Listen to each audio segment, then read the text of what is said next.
አሚት ጤና ይስጥልኝ የቀድሞ የክኔሴት አባል አቶ ሽሎሞ ሞላ ጤና ይስጥልኝ። ጤና ይስጥልኝ አቶ ተስፋዬ እንደገና እንደምን አለ ደህና ነህ ወይ? እኔ ሰላም ነኝ አቶ ሽሎሞ። ያው የአየር ጸባይ ሁኔታ ነው እንግዲህ መስመር ላይም ጋዜጠኛ ፋሲል ለገሰ ይገኛል። ጤና ይስጥልኝ ፋሲል። ጤና ይስጥልኝ ተስፋዬ። ጤና ይስጥልኝ ሽሎሞ። እንግዲህ ፋሲል እንግዲህ ፕሮግራማችን የጀመርነው በአየር ጸባይ ሁኔታ ነው። ፋሲል አንተ አካባቢ እንዴት ነው? ሽሎሞን ቅድም ሰምቼዋለሁ። ብርድ ነው ብሏል። ምን ያህል በሽሎሞና በእኛ መካከል እኔ ባለሁበት ራማት ጋር አካባቢ ነው ያለሁት። እኔ ባለሁበት አካባቢ ምን ያህል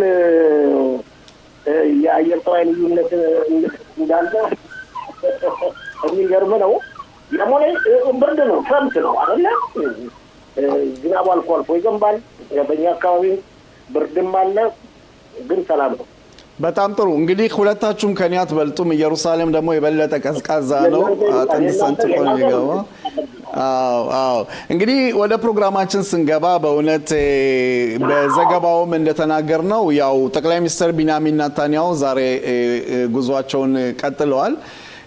የጉዞን ሁኔታ አስመልክተን ሰፋ አድርገን ተወያይተን እንግዲህ ፋሲል አንተን ልጠይቅ የፈለኩት ጠቅላይ ሚኒስትር ቢንያሚን ኔታንያሁ ያው ወደ አሜሪካ ከመሄዳቸው በፊት ነው የሶማሌላንድ ሉዓላዊነትን እውቅና የሰጡት። ይሄ ነገር እንዴት ነው? እስቲ ግልጽ ለማድረግ ያህል ሰፋ አድርገው ብትገልጽልን። እንደኔ ተስፋዬም ስለሆነ እንደኔ አመለካከት እርግጥ ሶማሌላንድ ትንሽ ሀገር ነች፣ ከሶማሌ የተቆረጠች ሀገር ነች። እንደሷም ፑንትላንድ የሚባል ሀገር እዛው በሶማሌ ተቆርጧል። ነገር ግን ለጠቅላይ ሚኒስትሩም ሆነ ለእስራኤል ትልቅ የዲፕሎማሲ ድል እንደሆነ ለመጠቆም እወዳለሁ። ምክንያቱም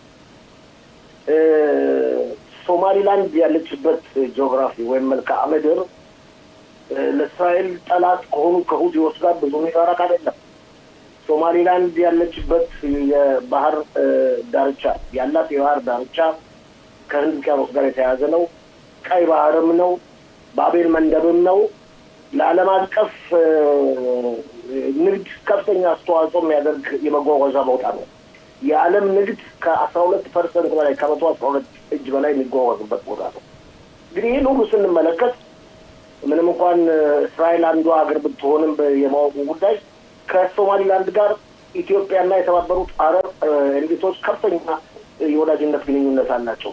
ኢትዮጵያ እንግዲህ የምስራቅ አፍሪካ ሀያል ናት ማለት እንችላለን። ኢትዮጵያ ደግሞ ከእስራኤል ጋር የጠበቀ ግንኙነት አላት። እንደውም ከሶማሊላንድ ጋር በሚደረገው ድርድር ከፍተኛ አስተዋጽኦ አደረጉ ተብለው የሚጠቆሙት ሀገሮች መካከልም አንዷ ኢትዮጵያ ነች። ከፍተኛውን ቦታ የያዘችው ግን የተባበሩት አረብ ኤሚሬቶች ናቸው።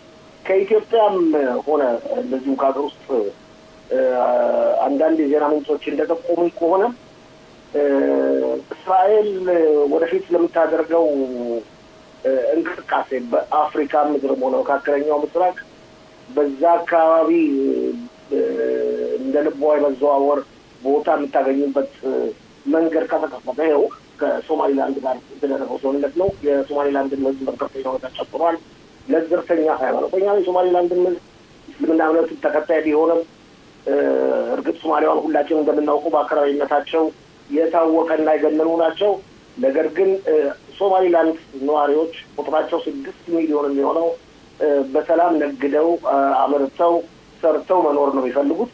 እንግዲህ ሁሉ ነገር ከተስተካከለ ትላንትና ያው ጠቅላይ ሚኒስትር ቢንያሚን ኔታንያሁና የሶማሊላንዱ ፕሬዚደንት በስልክ ቪዲዮ ውይይት አድርጓል። ብዙ ሀገሮች ደግሞ የስምምነት አልደገፉትም። ምክንያቱም የኢንተረስት ጉዳይ ስለሆነ ነው እንጂ የአረብና የይሁዳን ጉዳይ አይመስለኝም። የኢንተረስት ጉዳይ ነው። በአጠቃላይ ሁኔታ ቱርክ፣ ግብጽ ከፍተኛ ኢንተረስት አላቸው በሶማሌ። ስለዚህም ወታደራዊ ኃይላትን ሁሉ ያንቀሳቅሳሉ። በዋነኛዋ ሶማሌ ማለት ነው፣ በይፋ ዓለም በሚያውቃት ሶማሌ ማለት ነው። ከዛ ካጠገባቸው መጣ እስራኤል ቁጭ ማለቷ ጭንቅ ውስጥ ነው የሚከታቸው። እስራኤል ደግሞ የኢትዮጵያ ወዳጅ መሆኗ ጭንቅ ውስጥ ነው የሚከታቸው። ስለዚህ ሶማሌላንድ፣ ኢትዮጵያ ለእስራኤል ከፍተኛ ጀርባ እንደሚሆኑ ጥርጥር የለውም። እስራኤል አሁን ኢምፓየር እየሆነች ነው፣ ሀያላን መንግስት እየሆነች ነው። ስለዚህ ሀያላን መንግስት እንደዚህ የመሰሉት ስምምነቶች መፈራረም አለበት። አቶ ሽሎሞ እኔ እንኳን አቶ ፋሲል መጠየቅ ሳይሆን የራሴን ሀሳብ ለመግለጽ ነው። በእውነት ጠቅላይ ሚኒስትር ቢንያሚን ኔታንያሁ ዓርብ ዕለት የወሰዱት አክሽን የሚያስሞግሳቸውና የሚያስደንቃቸው ነው ማለት እችላለሁ። ምክንያቱም ባለፈው ጊዜ የተባበሩት መንግስታት ፍልስጤም እውቅና ሲሰጡ እስራኤል ብቻዋን ነበረች ከአሜሪካ ጋርና ከተወሰኑ ሀገሮች ብቻ ጋር ነው ቀርታ የነበር።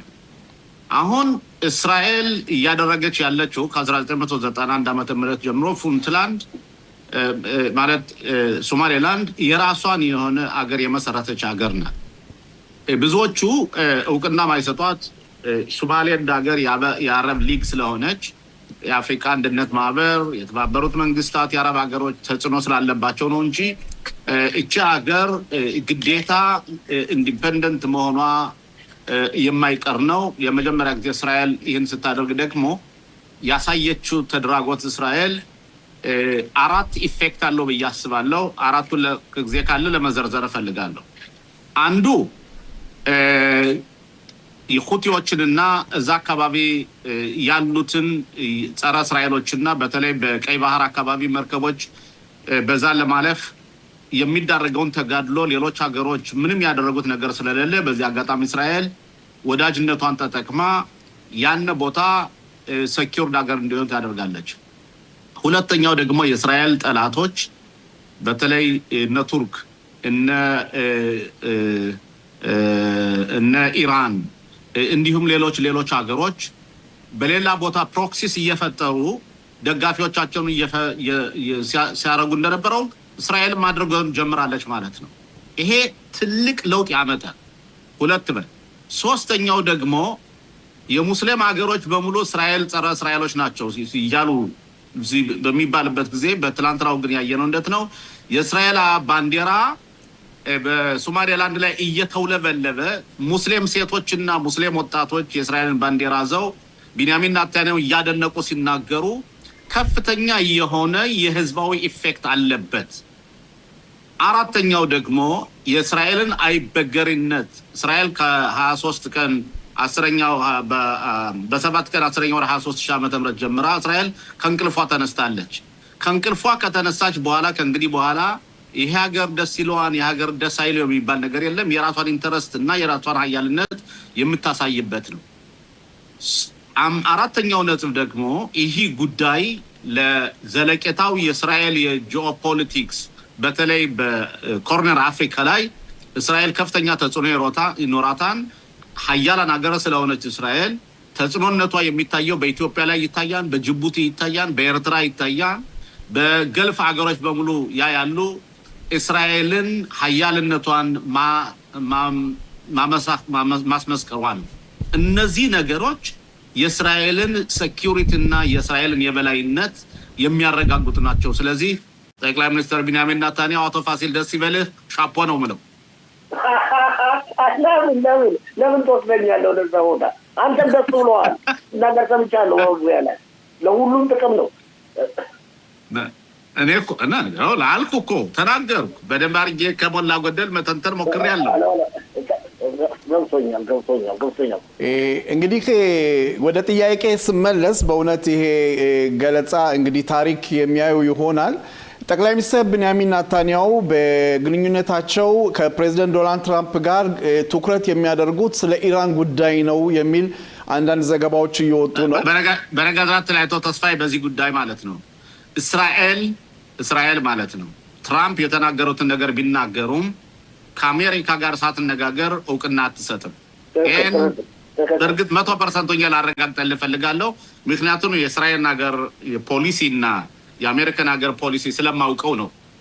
ከልምድ የተነሳ ነው የምናገረው። እና የሁለተኛው ስቴጅ ለሚሆን የሚችለው እንዴት ነው?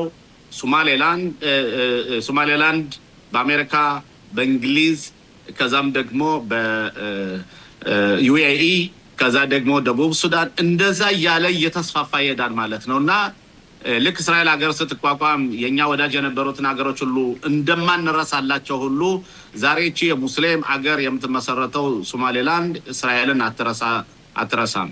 ይሄ በጣም ትልቅና ታሪካዊ ጉዳይ ነው። በነገራችን ላይ ለእስራኤል ኢኮኖሚና ቢዝነስ ወይም ደግሞ ለሙስሊም አገሮች ደግሞ ከእስራኤል ካምፓኒዎች እዛ ቦታ ገብተው የሚያሳዩት ተድራጎትና የሚያደርጉት ለውጥ በአገሪቱ ኢኮኖሚ ላይ የቢዝነስ ሰዎች ሊነገርለት ይችላል። ይሄ ደግሞ በጣም ትልቅ ኢፌክት አለው። አንድረስቸው የነበረው ነገር ነው። ይቅርታ።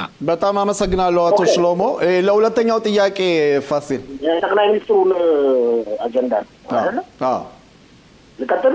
አዎ ቀጥል። እንግዲህ ከኔ በኋላ አቶ ሽሎሞ እንደሚናገረው ጥርጥር የለው ጠቅላይ ሚኒስትሩ በአሜሪካ የሚያደርጉት ጉብኝት ዋና ዓላማ የኢራን ብቻ አይደለም። ብዙዎች የኢራን እንደሆነ ደጋግመው ይናገራሉ። አዛዝ ትልቅ ሁኔታ አይደለም እንዴ? በሁለተኛው ዙር መጀመር የለበትም እንዴ? መቼ ነው ምርኮኛችን አጽሙ የሚመለሰው? ሁለተኛ ሊባኖስስ እስከ ፊታችን ረቡዕና ሐሙስ ድረስ ሂዝቦላ ትጥቁ መፍታት አለበት ተብሎ ስምምነት ደርሶ ነበር። የት ደረሱ? እነዚህ ሁኔታዎች ሁሉ ከፍተኛ ቦታ ይሰጣቸዋል። በጣም ብዛት ባላቸው አጀንዳዎች ላይ ነው የሚነጋገሩት። ከዚህ በተጨማሪም ትልቁና ዋናው ደግሞ አጀንዳ የሚባለው የኢራን ጉዳይ ነው። ኢራን በፈጣን መንገድ ከተጠበቀው በላይ የኒውክሌር የጦር መሳሪያ ሳይሆን ተምዘግዛጊ ሚሳይሎችን እየገነባች ነው። ባለፈው ጊዜ በአንድ ጊዜ 400 ሚሳይሎችን ተኩሳ እንደነበረው አሁን ከ1000 እስከ 2000 ሚሳይሎችን ለመተኮስ ነው ሀሳብ ያላት። በ400 ተኩሳ በቂ ጉዳት በእስራኤል ላይ ለማድረስ አልቻለችም። እርግጥ ብዙ ጉዳቶች ደርሰዋል። ነገር ግን 1000 እና 2000 በተኩስ ደግሞ የበለጠ ጉዳት ማድረስ ይችላል የሚል እምነት አላት። ስለዚህ ለዚህ ጉዳት ዝግጅቷን እያደረገች ነው ይባላል እና እነዚህን ርዕሶች በማስመልከት ጠቅላይ ሚኒስትሩ ሰፋ ያለ ውይይት ከፕሬዚደንት ዶናልድ ትራምፕ ጋር ያደርጋሉ። በዚህ በተጨማሪ አቶ ሽሎሞ አስቀድሞ ስለጠቆመው ሶማሊላንድን እስራኤል እስካሁን ድረስ ሳታውቃት ቆይታ የነበረው ከአሜሪካ ጋር ስምምነት እስኪደረግ ድረስ አሜሪካም በኋላ እንድታውቃት ስምምነት እስኪደረስ ድረስ ነበር እየተባለ የሚሰራጭ ዜና አለ። አሁን እስራኤል አውቃታለች። እንግዲህ ከአቶ ሽሎሞ እንዳለው አለአሜሪካ ስምምነት እስራኤል በፍጹም ሶማሊላንድ ልታውቅ አትችልም። ለአሜሪካም ደግሞ ትልቅ ጥቅም ነው በሶማሊላንድ የማወቁ ጉዳይ። የህንድ ውቅያኖስና ቀይ ባህር ከየመን ፊት ለፊት ባቤል መንደብ አካባቢ ክፍት ይሆንላታል። እንደ ልቧ ያንን አካባቢ የባህር ወደቦቹን መስራት ትችላለች፣ መንቀሳቀስ ትችላለች። ተስፋዬ አመሰግናለሁ ፋሲል። አቶ ሽሎሞ በዚህ ጉዳይ ላይ አሜሪካ ጠቅላይ ሚኒስትር ቤንያሚን ኔታንያሁ የሚያቀኑት ወደ አሜሪካ ብዙ አጀንዳ አላቸው። አንዱ አጀንዳም ሊሆን ይችላል፣ ግን ብዙ ጊዜ የጠቅላይ ሚኒስትሩ ሊወያዩበት የሚሄዱበት አጀንዳ የአዛ ጉዳይ ነው። ከአንድ ደረጃ ወደ ሁለተኛው ደረጃ የመሸጋገሩን ሁኔታ በተመለከተ ነው። በእርግጥ አንዳንድ እሳቸው ጋር በተለይ ከትራምፕ ጋር ልዩነትም እንዳላቸው እየተነገረ ነው። እሳቸው ከዛ ቦታ መሄዳቸው ደግሞ ቀጠሮ ያላቸው ወይም ደግሞ 2 ወይም 3 ቀጠሮች ብቻ ነው ያሏቸው። ማለትም ሰፋ ያለ ጊዜ ከትራምፕ ጋር ይወያያሉ ማለት ነው። ስለዚህ አሁን አስቀድመን እኛ በቱልቱላ የምንነፋው ነገር ያለ መስሎ አይታየኝም። ልዩነታቸው ቢኖራቸውንም ልዩነታቸውን አጥበው በተለይ ኢራንን በተመለከተ በኢራን ላይ እስራኤል እሷ እርምጃ መውሰድ ከፈለገች የነፃነት ውሳኔ መወሰን እንዲያመቻት በሚለው ሳይመክሩ የሚመጡ አይመስለኝም። ምክንያቱም ኢራን ተመልሳ እንደገና የኒውክሌር ፕሮግራሞቿን እና በተለይ የሚሳኤል ፕሮግራሞቿን እንደገና እየሰራች ነው። ይህም በተመለከተ ማለት ነው። ስለዚህ ዋኖች ትልልቁ አጀንዳ አሁን ያለው እንዴት ነው የአዛ ሁኔታ፣ የሐማስ የጦር መፍታት፣ እንደገና አዛን የሚያስተዳድረው ኃይል ዓለም አቀፍ ኃይል ማን ነው የሚመጣው፣ ከዛ ደግሞ እንዴት ነው የሚሸጋገሩት። ከዚህ መካከል ትልቁ አጀንዳቸው የጠቅላይ ሚኒስትር ይሆናል ብዬ የማስበው የኳታርና የቱርክ እጅ ማስገባት አዛ ላይ የሚለው ሁኔታ እንዴት ነው ነው። እዚህ ላይ ህዝባዊ ድጋፍ የላቸውም ጠቅላይ ሚኒስትር ቤንያሚን ኔታንያሁ። ኮአሊሽናቸውም አይደግፋቸውም፣ መደገፍም የለባቸውም ብዬ ነው የማስበው። የመጨረሻ ጥያቄ ፋሲል፣ ባለን ትንሽ ደቂቃ ውስጥ እንግዲህ ባለፈው በፕሬዚደንት ዶናልድ ትራምፕ በጠቅላይ ሚኒስትር ቤንያሚን ኔታንያሁ በደረሰባቸው ክስ እንግዲህ ፕሬዝዳንቱን እንዲምሯቸው የሚል ጥያቄ ጠይቀዋል ደጋግመው። በዚህ ጉዳይም ላይ ድንገት ይወያያሉ የሚል አንዳንድ ዘገባዎች አሉ። ሲመለሱ ልዩ ዜና እንሰማለን? በመጀመሪያ ደረጃ አይመስለኝም፣ ግንኙነት የለውም። እርግጥ መወያየታቸው አይቀርም። ያው ፕሬዚደንታችንንም ምህረት እንዲያደርጉ ጠይቀዋቸዋል። ግን ይህን ያህል አጋነው ጠቅላይ ሚኒስትሩ ሲመለሱ ስምምነት ላይ ደርሰው ነፃ ሆነዋል ወይም ምህረት ሰጥተዋል ማለት አይችሉም።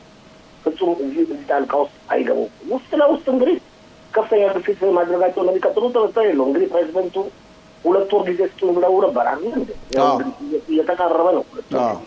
ስለዚህ በቅርቡ እንሰማለን የሚል አመለካከት አለ። ከዛ በተጨማሪ መጠቆም ፈልገው ቱርክና ካታርን በማስመልከት በአዛ ወታደሮችን ለመላክ ግፊት አድርገው ነበር፣ አልተሳካላቸው። በአንጻሩ ደግሞ እንግዲያውስ በእኛ ምትክ ፓኪስታን 3500 ወታደሮች ተላክ ብለው ማሰብ አቅርበው ነበር። እስራኤል ተቀባይነት የለውም። ፓኪስታን የካታርና የሳውዲ አረቢያ አሽከሮች ናቸው። እነሱ ገንዘብ መኖር አይችሉም።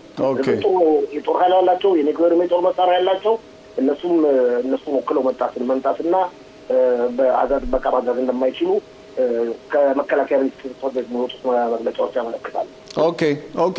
ጋዜጠኛ ፋሲል ለገሰ በእውነት ለነበረን ቆይታ በጣም አመሰግናለሁ። ሰዓችን አጭር ነበር፣ አልቋል።